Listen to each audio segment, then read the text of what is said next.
하나님 말씀을 나눠보겠습니다. 하나님 말씀은 구약 성경입니다. 욥기 17장입니다. 구약 성경 욥기 17장입니다. 1절로 3절에 있는 말씀입니다. 욥기 17장 1절로 3절에 있는 말씀을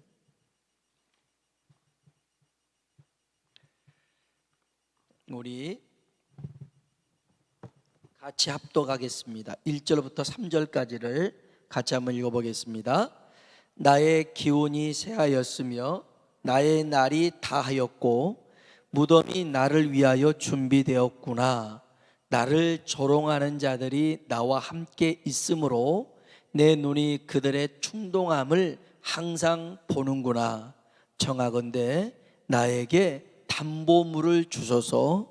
나의 손을 잡아줄 자가 누구리이까. 아멘. 아멘. 오늘 나에게 담보물을 주소서라는 제목으로 함께 은혜를 나누고자 합니다. 며칠 전에 어느 집사님하고 얘기를 했습니다. 근데 그 집사님이 그래요. 우리 교회에 신기한 게 있답니다. 그래서 무슨 얘기인가 이렇게 귀 기울여 보니까 보통 교회에는 또 자기가 겪었던 바로는 연로하신 권사님들이 큰 수술을 하면 회복을 잘 못하시고 하나님 품으로 가신 분들이 많이 있더라는 거죠. 근데 우리 교회 보니까 우리 이제 뭐 고는자 권사님이나 이도영 권사님이나 박복수 권사님이나 이렇게 수술하신 후에도 회복이 좋고 건강해지는 모습을 보면 너무 감사하기도 하고 또 그게 참 희한하다라는 생각을 한다고 그래요. 그래서 제가 그 얘기를 해줬어요. 작년 10월에 교회가 이렇게 통합하면서 보니까 연로하신 성도님들, 권사님들이 많이 계시더라고요. 그래서 제가 하나님 앞에 기도한 게 있어요. 뭐라고 기도했냐면 하나님, 우리 교회에서 3년 내에는 장례를 치르지 않게 해주십시오 라고 기도를 했어요. 지금 생각해보니까 3년이 너무 짧은 것 같아요. 한 30년 할 걸 그랬나 봐요. 근데 그렇게 진짜 기도했어요. 하나님, 3년 안에는 장례를 치르지 않게 해주십시오 라고 기도하는 그 기도는 지금에 와서는 하나님이 코로나 시기에 더욱더 건강에 은총을 주옵소서라고 기도하고 있습니다. 하나님께서 더욱더 큰 은총을 허락하실 줄로 믿습니다. 오늘 본문에 보면요, 머리털부터 발끝까지 온몸에 성한 곳이 하나도 없는 욥이 나옵니다. 그러다 보니까 몸도 또 마음도 고통 가운데 있었습니다. 근데 그 친구들이 위로를 해준다고 와서 하는 말들이 그 상처에다가 더 생채기를 내고 있었더라는 것입니다. 이제는 살 소망이 없어 보이고요, 죽음이 가까이 보이는 이때에 이 욥이 하나님께 도움의 손길을 청하고 있는 내용입니다. 한번 볼까요? 1절 2절입니다 같이 읽어봅시다. 나의 기운이 새하였으며 나의 날이 다하였고 무덤이 나를 위하여 준비되었구나. 나를 조롱하는 자들이 나와 함께 있으므로 내 눈이 그들의 충동함을 항상 보는구나. 아멘. 그러니까 지금 욥 앞에 놓여 있는 상황들은 이제 죽음이 가까이 있는 거예요. 그렇게 느껴질 수밖에 없는데 또 옆에서 이렇게 상처를 주고 충동하는 이들 때문에 더 괴로운 그 시점에 3절에 하나님께 구합니다. 뭐라고 구합니까? 3절 읽어볼까요? 청하간대 나에게 담보물을 주소서. 나의 손을 잡아줄 자가 누구리이까. 아멘. 한번 따라합시다. 나에게 담보물을 주소서. 뭘 달라고요? 담보물을 주십시오라고 기도하고 있습니다. 그러니까 담보물이 뭡니까? 담보가 뭐예요? 약속을 지키지 못할 경우에 그의 준한 대가, 이걸 담보라고 합니다. 그러니까 그 약속에 대한 안전장치를 담보물이라고 할 수 있습니다. 창세기 38장에 보면 야곱의 아들, 네 번째 아들 유다 얘기가 나오는데, 이 유다 가정에 기구한 스토리가 나옵니다. 뭐 시간도 그렇고 상황도 그래서 다 설명할 수 없고요. 그 유다의 며느리 다말이 시아버지 유다에게 담보물을 요구하는 게 나와요. 성경에 한번 보시면 나오는데, 그래서 유다는 며느리인 줄 모르고 이제 그런 상황들이었어요. 그래서 담보물을 달라. 그래서 도장이랑 끈이랑 지팡이를 받죠. 지팡이를 받습니다. 그리고 나중에 시간이 지나서 이 담보물로 인해서 이 다말은 자기가 결백하다라는 증명을 하게 되고요. 또 이 담보물로 인해서 이 다말이 의로움이 입증되어서 나중에 보면 이 유다의 계보를 잇는 베레스와 세라를 낳게 되죠. 그래서 베레스를 이제 통해서 이제 다윗과 예수님까지 되어지는데요. 여기서 담보물 얘기가 나오고요. 또 한 번 창세기 43장에 보면 이 유다가, 야곱의 아들입니다. 이 유다가 동생 베냐민을 데리고 요셉에 있는 애굽으로 가기 위해서 아버지 야곱을 설득하는 장면이 나옵니다. 그때 창세기 43장 9절에 뭐라고 그러냐면, 내가 그를 위하여 담보가 되오리니 라고 얘기합니다. 내가 이 베냐민을 책임지고 데리고 오겠습니다. 그렇지 않으면 제가 담보로 잡히겠습니다 라고 자기 자신을 얘기했고, 그래서 결국 이 베냐민을 이제 그 야곱에게서 데려갔고 요셉 만나고, 이런 스토리가 성경에 나오죠. 이처럼 이 담보물이라고 하는 것은 굉장히 큰 의미가 있는데, 잠언서에 보면요, 함부로 보증을 서지 말라라는 얘기가 나옵니다. 담보물 대지 말아요. 잠언서에 보면, 잠언서 22장 26절에 보면, 너는 사람과 더불어 손을 잡지 말고 남의 빚에 보증을 서지 마라. 보증 서지 말아요. 보증 서지 마라. 그래서 우리 될 수 있으면 여러분 보증 서지 마시고, 뭐 저도 가진 게 없으니까 저한테 보증 서달라고 하지 마시고, 우리 성경은 보증 서지 말라는 거예요. 보증 서지 마라. 왜 그런 줄 아세요? 잠언서 11장 15절에 보니까 타인을 위하여 보증이 되는 자는 손해를 당하여도 보증이 되기를 싫어하는 자는 평안하니라. 보증 서 가지고 고생하는 사람들이 얼마나 많은지 몰라요.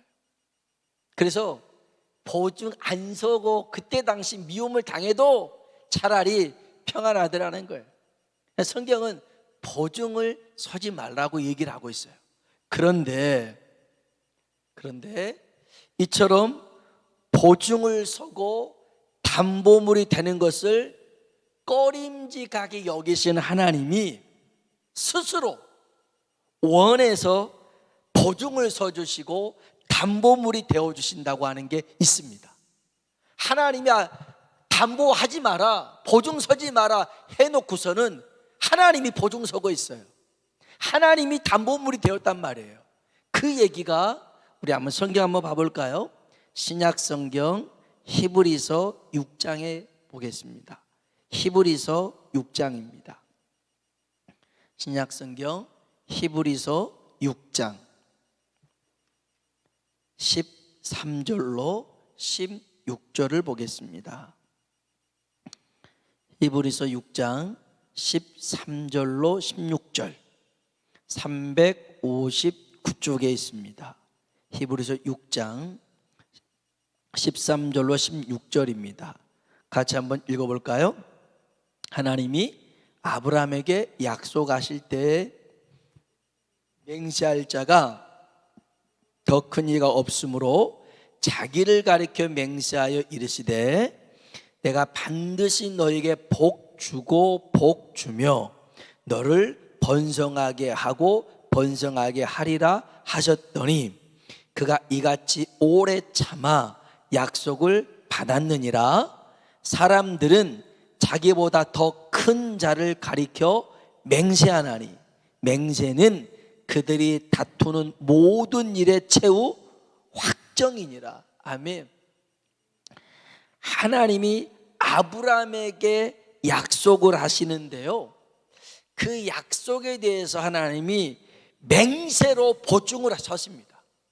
내가 반드시 너를 복주고 복주며 복되게 하리라 라고 약속만 한 게 아니라 하나님의 이름을 걸고 맹세하시는 거예요. 그래서 17절 보십시오. 이제부터 중요한 말씀입니다. 여러분과 저에게 하시는 말씀입니다. 17절 읽어봅시다.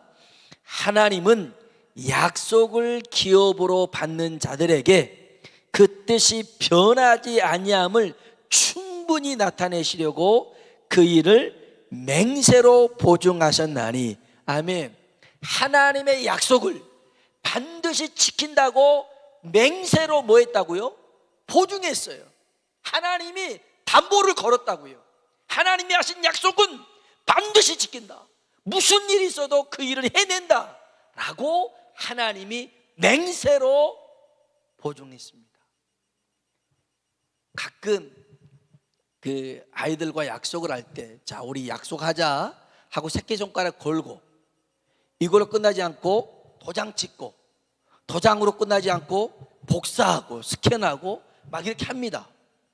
왜냐하면 그 약속이 중요하니까 계속 하는 것처럼 하나님도 우리에게 약속을 기업으로 받는 사람들, 하나님의 약속을 소망으로 받는 사람들에게는 그 약속을 반드시 이루어질 것을 하나님 이름 걸고 맹세로 보증했다라는 거예요.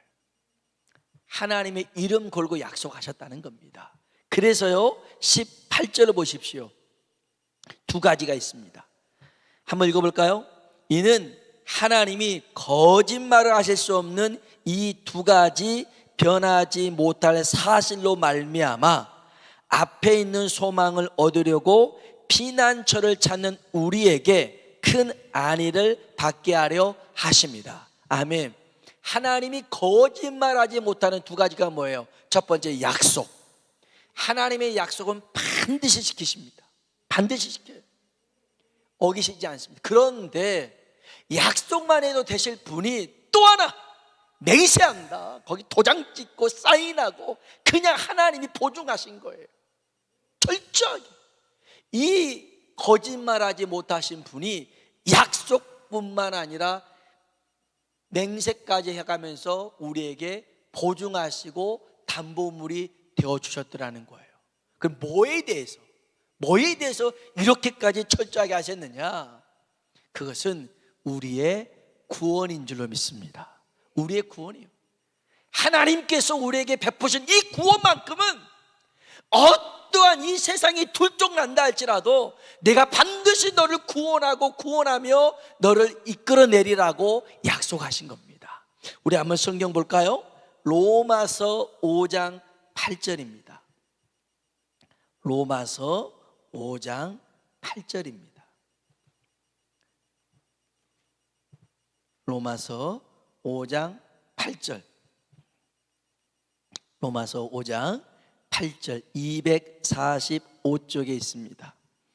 로마서 5장 8절 같이 한번 읽어봅시다. 우리가 아직 죄인 되었을 때에 그리스도께서 우리를 위하여 죽으심으로 하나님께서 우리에 대한 자기의 사랑을 확증하셨느니라. 아멘. 아멘. 하나님이 여러분을 사랑하신 건 믿으시기 바랍니다. 이게 틀림없는 사실이 뭐냐면 하나님이 나를 어떻게 사랑하셨습니까? 하나님이 나를 사랑하는 증거가 뭡니까? 라고 했을 때 하나님이 확실한 증거로, 보증으로, 담보물로 보여주신 게 뭐예요? 십자가라는 것입니다. 십자가예요.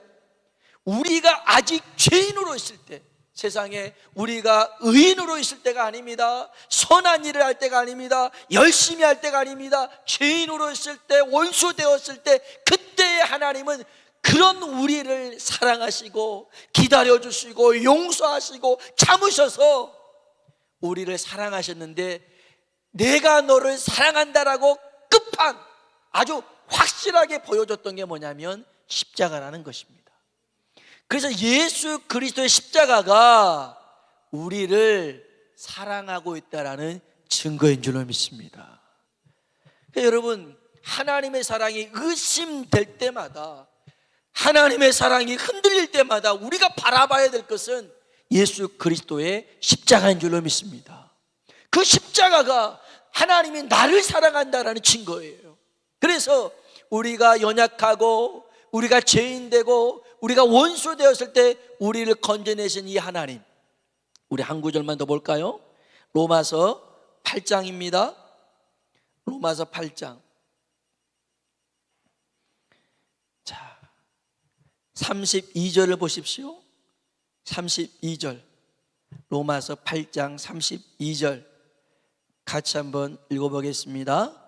자기 아들을 아끼지 아니하시고 우리 모든 사람을 위하여 내어주신 이가 어찌 그 아들과 함께 모든 것을 우리에게 주시지 아니하겠느냐. 아멘, 아멘.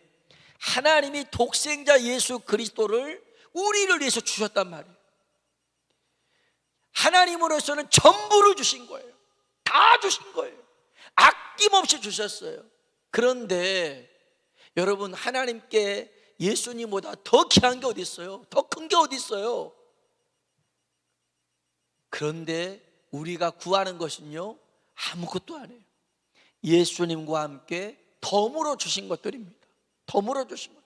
우리가 식당에 가면 뭐 갈비탕을 먹든지 곰탕을 먹든지 뭘 먹든지 하면 김치 깍두기 나오는 것처럼 우리가 예수님만 찾으면 나머지는 덤으로 오는 것들이에요. 덤으로. 근데 우리는 그 덤에 우리가 마음이 팔려가지고 흔들리고 있는 것인데, 여러분, 예수 그리스도에 집중하면 이 모든 것들은 우리에게 덤으로 오는 것들이에요.